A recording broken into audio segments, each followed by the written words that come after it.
नमस्कार प्रिय भक्तों।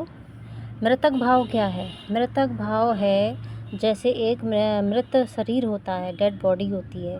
आप उसको जला रहे हो, कहाँ रख रहे हो, क्या कर रहे हो, उसके साथ में उसको कोई फ़र्क नहीं पड़ता है, ठीक है। ना उसको कुछ समझ आता है, ना सुनाई देता है, ना दिखाई देता है।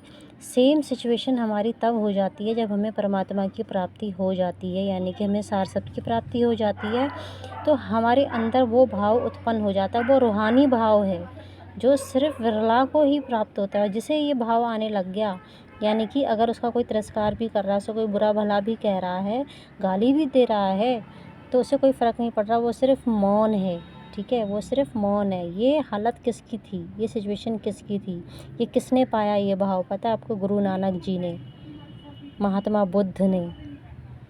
ये वो महान लोग हैं, कबीर जी, जिनको ये भाव उत्पन्न हुआ था, यानी कि सच्चे मायने में उनको परमात्मा की प्राप्ति हो गई थी। आप एक नॉर्मल इंसान हैं, आपके अंदर ये भाव शायद ये उत्पन्न ना हो, आपके अंदर दुष्टता का भाव आ जाए। अगर आपको कोई गाली देगा ना, तो आप उसको उल्टा जवाब दोगे, सीधे तड़ाक से।